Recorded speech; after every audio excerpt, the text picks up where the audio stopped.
Hi friends, నేను మీ Jafar. Welcome back to Jafar education. ఈ వీడియోలో మనము ఆర్ఆర్బీలో వచ్చినటువంటి నోటిఫికేషన్కి సంబంధించినటువంటి ఎగ్జామ్ ప్యాటర్న్ గురించి, అదేవిధంగా ఎగ్జామ్ ప్రజెంటేషన్ ఏ విధంగా చేయాలి, అదేవిధంగా సిలబస్ ఏముంది, ఆ డిఎస్సికి చదివినటువంటి సిలబస్ కావచ్చు, మిగతా కాంపిటేటివ్ ఎగ్జామ్కి సంబంధించినటువంటి సిలబస్ దీంట్లో ఏమైనా యూజ్ అవుతుందా లేదా, సో దీంట్లో జాబ్ కొట్టడం సులభమా కాదా అనే విషయాల్ని మనం క్లియర్గా తెలుసుకునే ప్రయత్నం అయితే చేద్దాం. వీడియోని అయితే పూర్తిగా చూడండి. సో క్లియర్ కట్గా పేపర్లో ఇవ్వడం కూడా జరిగింది. ఈ యొక్క పేపర్ కటింగ్ కూడా నేను వాట్సాప్ గ్రూప్లో షేర్ చేయడం జరిగింది. సో మళ్ళీ ఒకసారి వీడియో చేయడానికి రీజన్ ఏంటంటే చాలామంది ఆ సిలబస్ గురించి అడగడం జరిగింది. సో అందుకనేసి ఈ వీడియోలో నేను చెప్పే ప్రయత్నం చేస్తాను, వన్ బై వన్ క్లియర్గా. మీరైతే స్కిప్ చేయకుండా చూసే ప్రయత్నం చేయండి. అదేవిధంగా ఆర్ఆర్బీ సంబంధించినటువంటి పీడిఎఫ్ నోట్స్లను కూడా నేను తొందరలోనే మీకు షేర్ చేస్తాను. నేను ఆల్రెడీ ఈ ఆర్ఆర్బీ కోచింగ్ ఇచ్చే వాళ్ళు ఎవరైతే ఉన్నారో సో వారితో నేను మాట్లాడడం జరిగింది. సో వారు పీడిఎఫ్ నోట్స్ పంపిస్తా అన్నారు. సో అవి పంపిన వెంటనే నేను మీతో షేర్ చేసుకునే ప్రయత్నం చేస్తాను. మన యొక్క వాట్సాప్ గ్రూప్లో ఫ్రీగానే అందించే ప్రయత్నం చేస్తాం మేము.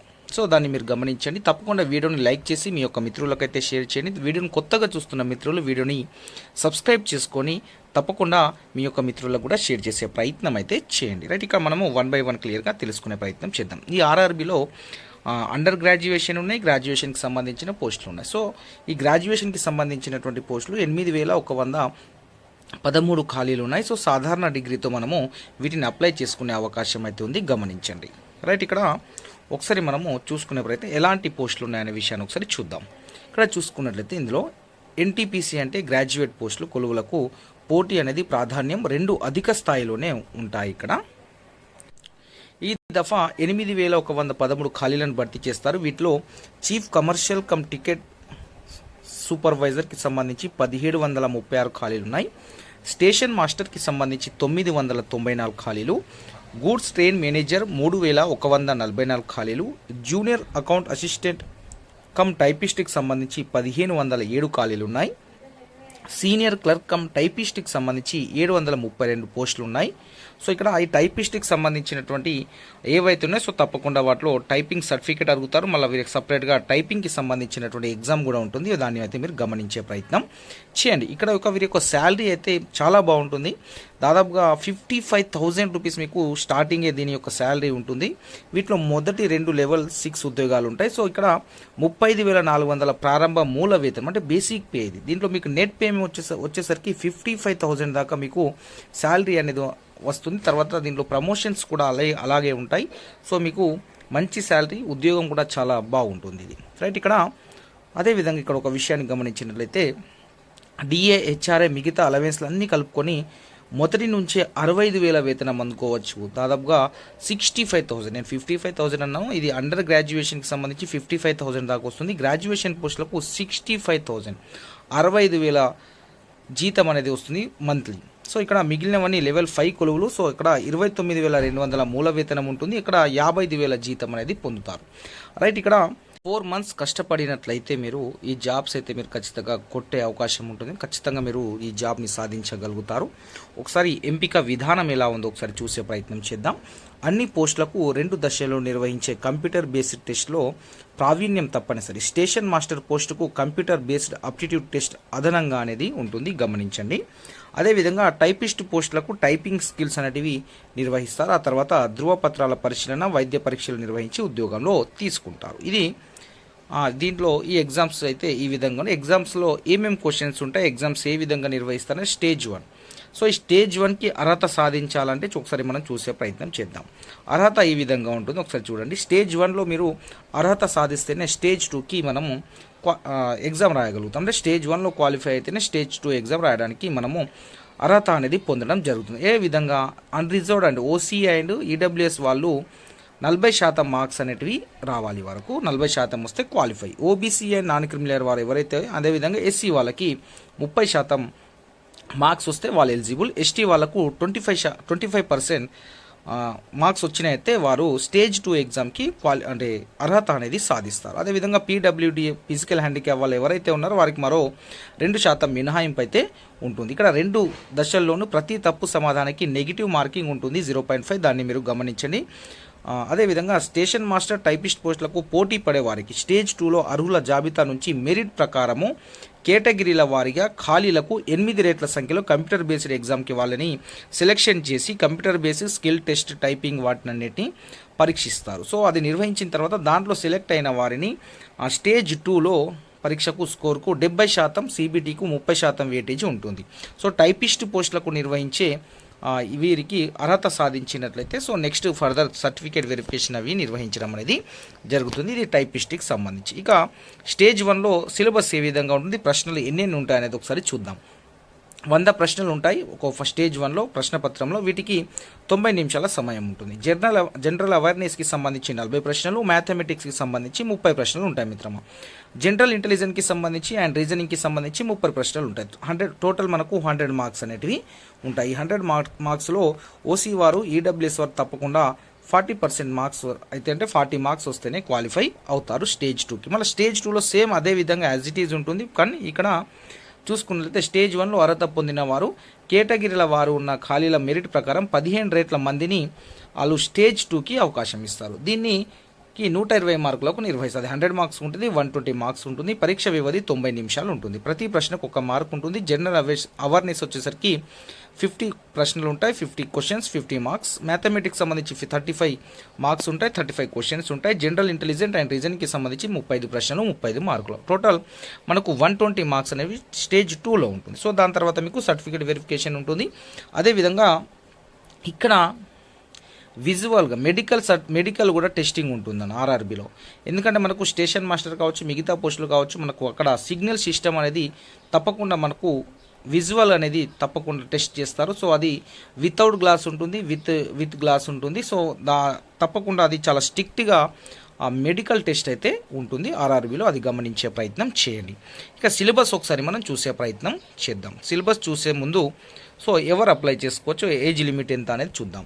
సో ఇక్కడ 1/1/2025 నాటికి 18 నుంచి 36 ఏళ్ల మధ్య ఉండాలి. ఎస్సీ ఎస్టీలకు 5 ఏళ్ల సడలింపు ఉంటుంది. ఓబీసీలకు 3 ఏళ్ల గరిష్ట వయసు మినహాయింపు ఉంటుంది. గమనించండి. అంటే ఎస్సీ ఎస్టీలు 36కి ఇంకో 5 ఇయర్స్ కలిపితే 41 ఇయర్స్ వాళ్ళు కూడా అప్లై చేసుకోవచ్చు. ఓబీసీ వాళ్ళు 39 ఇయర్స్ వారు కూడా ఎలిజిబుల్ అవుతారు. దాన్ని గమనించే ప్రయత్నం చేయండి.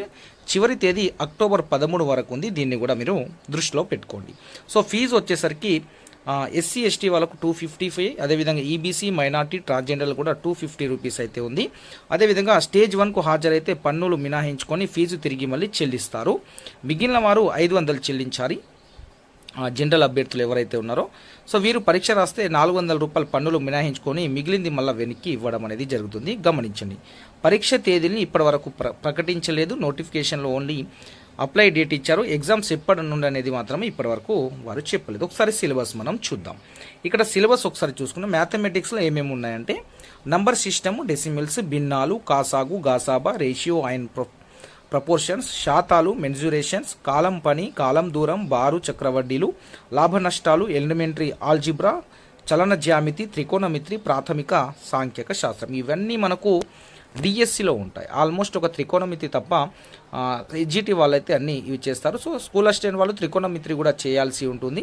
సో ఇవన్నీ మనకు డిఎస్సిలో ఈ మ్యాథమెటిక్స్ సంబంధించిన అంత సిలబస్ అనేది ఉంటుంది. గమనించండి. ఇక నెక్స్ట్ జనరల్ ఇంటెలిజెన్స్ అండ్ రీజనింగ్కి సంబంధించి ఏమున్నాయో చూద్దాం.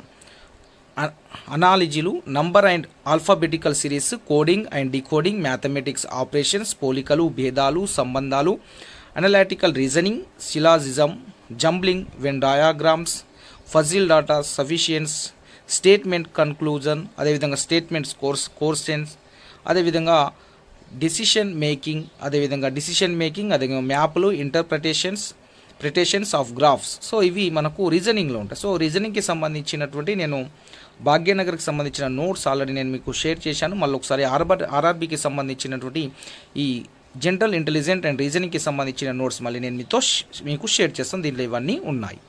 నెక్స్ట్ జనరల్ అవేర్నెస్ ఒకసారి చూద్దాం. జాతీయ అంతర్జాతీయ స్థాయిలో ప్రాముఖ్యం సంతరించుకున్న తాజా సంఘటనలు, క్రీడలు, భారతీయ కళలు, సాంస్కృతిక, సాహిత్యము, చారిత్రక, దర్శనీయ స్థలాలు, 10వ తరగతి స్థాయిలో general science, life science and భారతదేశ చరిత్ర, స్వతంత్ర ఉద్యమము, భారతదేశము, ప్రపంచ వరల్డ్ జాగ్రఫీ, భారత ప్రభుత్వము, రాజ్యాంగము, ఇవన్నీ మనకు 6th to 10th వరకు ఎవరైతే టెక్స్ట్ బుక్స్ అవుతారో ఇవన్నీ మీకు కవర్ అవుతాయి జనరల్ అవేర్నెస్లో. మన డిఎస్సికి చదివినటువంటి మిత్రులందరికీ దాదాపుగా ఈ జనరల్ అవేర్నెస్లో 40% దాకా మీకు ఇది కవర్ అయిపోతుంది టెక్స్ట్ బుక్స్ చదివిన వారికి. మిగిలిన చాప్టర్స్ ఏవైతే ఉన్నాయో వాటికి సంబంధించిన నోట్స్ అనేది నేను మీకు షేర్ చేస్తాను. దాన్ని మీరు చూసుకునే ప్రయత్నం అయితే చేయండి. మిగతావి దాదాపుగా ఆల్మోస్ట్ ఎకనామీ కావచ్చు, జాగ్రఫీ కావచ్చు, హిస్టరీ కావచ్చు, అదేవిధంగా మనకు సివిక్స్ కావచ్చు, ఇవన్నీ మీకు 6th to 10th వరకు సోషల్ చదివిన వారికి ఇవన్నీ కవర్ అవుతాయి.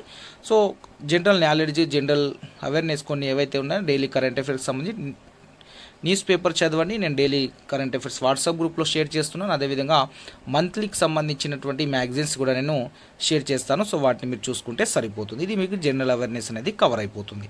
ఇంకా నెక్స్ట్ ఇక్కడ ఇవి మనకు సిలబస్, ఆర్ఆర్బీలో ఉన్నటువంటి సిలబస్ ఇది నాన్న. ఇది అయిన తర్వాత ఎగ్జామ్ ఏ విధంగా ప్రిపేర్ అవ్వాలి మీరు ఒకసారి చూసే ప్రయత్నం చేద్దాం.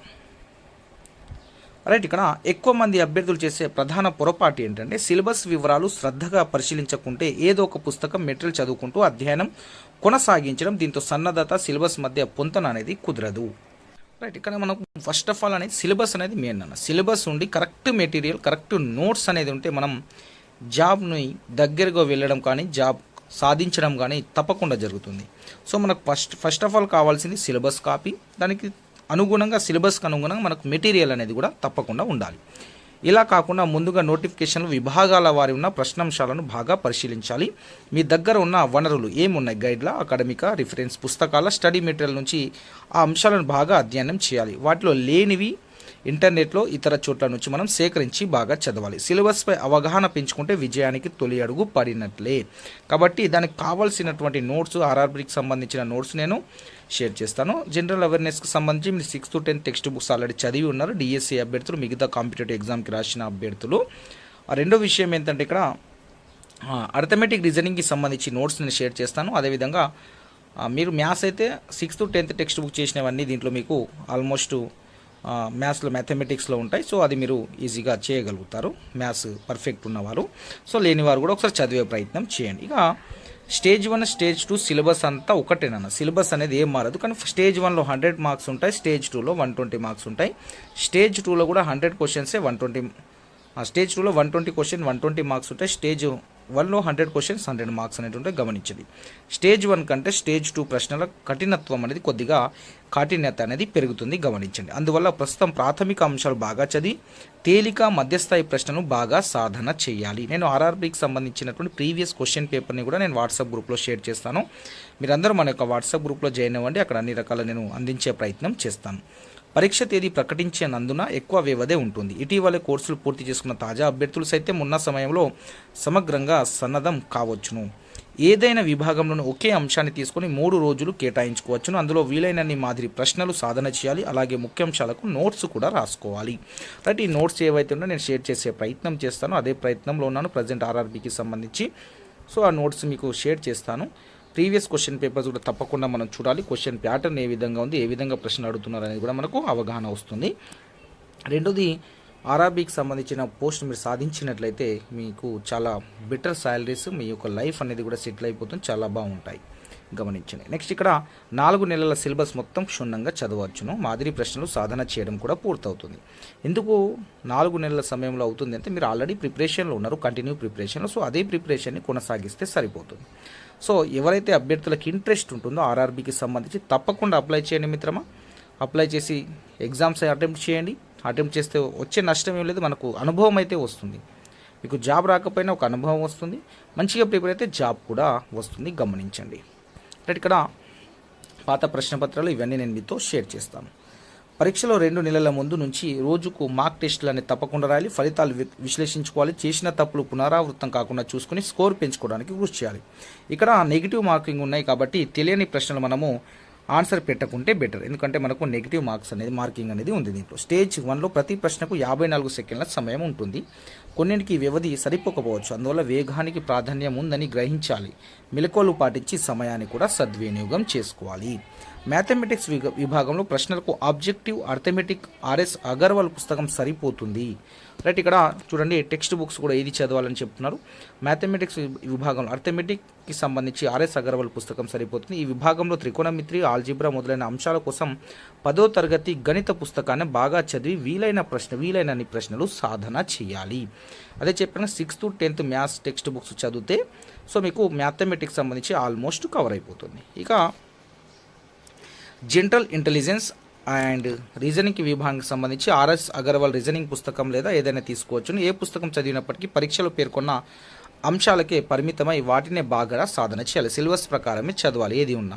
రైట్, మీకు ఆర్ఎస్ అగర్వాల్కి సంబంధించి రీజనింగ్ పుస్తకం ఇంగ్లీష్లో అండ్ తెలుగులో నేను మీకు తప్పకుండా షేర్ చేసే ప్రయత్నం అయితే చేస్తాను. స్టేజ్ 1, స్టేజ్ 2లో ఎక్కువ ప్రాధాన్యం జనరల్ అవేర్నెస్దే ఉంటుంది. అందువల్ల అధిక సమయం ఈ విభాగానికి కేటాయించాలి. సిలబస్లో పేర్కొన్న అంశాలకు చెందిన తాజా వార్తలకు ఎక్కువ ప్రాధాన్యం ఇస్తే సరిపోతుంది.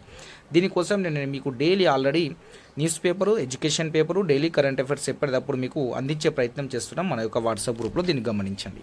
వర్తమాన వ్యవహారాల కోసం ఏప్రిల్ 2024 నుంచి పరీక్ష తేదీ వరకు ముఖ్య సంఘటనలు గుర్తుంచుకోవాలి. రైట్, ఏప్రిల్ 2024 నుంచి ఎగ్జామ్కి 1 month బిఫోర్ వరకు సో ఆ యొక్క కరెంట్ అఫైర్స్ సంబంధించిన అన్ని సంఘటనలు అయితే మనము తప్పకుండా గుర్తుంచుకోవాల్సిన అవసరం అయితే ఉంటుంది. పత్రికలు చదువుతున్నప్పుడే ప్రశ్నగా రావడానికి అవకాశం ఉన్నవాటి నోట్స్ రాసుకోవాలి. తప్పకుండా నోట్స్ రాసుకోండి.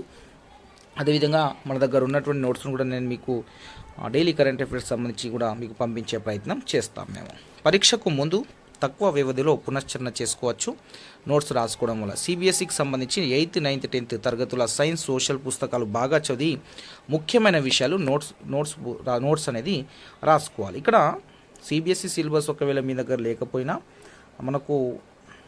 మన తెలంగాణ టెక్స్ట్ బుక్స్ కావచ్చు, వాటిని కూడా చదవండి, నో ప్రాబ్లం. కొద్దిగా సిలబస్ చేంజ్ ఉంది, మరి ఎక్కువ ఏం లేదు. సో చదువుకునే ప్రయత్నం. లేకుంటే ఏపీకి సంబంధించిన సోషల్ బుక్స్ చూడండి, అవి సిబిఎస్ఈ సిలబస్ టెక్స్ట్ బుక్సే ఉన్నాయి. సో వాటిని కూడా మీరు ఒకసారి చూసుకునే ప్రయత్నం అయితే చేయండి. అవి సిబిఎస్ టెక్స్ట్ బుక్స్ ఉన్నాయి ఏపీకి సంబంధించి. సో తప్పకుండా ఇవన్నీ మీరు ఒకసారి చూసుకున్నట్లయితే మంచి స్కోర్ సాధించవచ్చును. సో మీరు ప్రిపేర్ అయ్యడానికి ప్రయత్నం చేయండి. నేను ఆ యొక్క నోట్స్ అన్నింటినీ మీకు మన యొక్క వాట్సాప్ గ్రూప్లో తప్పకుండా షేర్ చేస్తాను. సో ఇది మీకు ఒక క్లారిటీ అయితే ఒకసారి వచ్చిందనుకుంటే ఈ పేపర్ కటింగ్ని నేను మళ్ళీ ఒకసారి మన యొక్క వాట్సాప్ గ్రూప్లో నేను షేర్ చేస్తాను. మీరు తప్పకుండా ప్రతి ఒక్క అభ్యర్థి ఈ యొక్క ఉద్యోగాలకు అప్లై చేయండి. ఎలిజిబుల్ ఉన్న ప్రతి ఒక్కరూ అప్లై చేయండి. అప్లై చేస్తేనే మనకు జాబ్ వస్తుంది. ఏదో ఒక జాబ్ అనేది తప్పకుండా రావడం అనేది కూడా జరుగుతుంది. మనం అప్లై చేయకుండా మనకే వస్తుందా, ఇన్నే పోస్టులు ఉన్నాయి దేశం మొత్తం కదా అని ఇలాంటి ఆలోచనలో ఉండకండి. మీరు అప్లై చేయండి, ప్రయత్నం చేయండి. వస్తే రానియండి, లేకుండా లేదు. దాని గురించి అంత టెన్షన్ పడకండి. కాబట్టి మనం ప్రయత్నం అయితే తప్పకుండా చేయాల్సిందే. ప్రయత్నం చేయండి. ప్రయత్నం చేస్తే వస్తుంది, లేకుండా లేదు. దాని గురించి బాధపడాల్సిన అవసరం లేదు. మనకు అనుభవం అనేది వస్తుంది. దాన్ని మీరు దృష్టిలో ఉంచుకునే ప్రయత్నం చేయండి. రైట్, ఇంకే అప్డేట్స్ ఉన్నా మనం అందించే ప్రయత్నం చేస్తాం. ఇది నేను ఆర్ఆర్బీకి సంబంధించిన కంప్లీట్ సిలబస్, చదివే విధానము, ఏ బుక్స్ చదవాలి, సో ఏ నోట్స్ చదవాలి అనే విషయాలన్నీ క్లియర్గా మీకైతే అర్థమైనాయి అనుకుంటా. సో ఇంకే డౌట్స్ ఉన్నా కామెంట్ చేయండి, నేను రిప్లై ఇచ్చే ప్రయత్నం చేస్తాను. Thank you so much.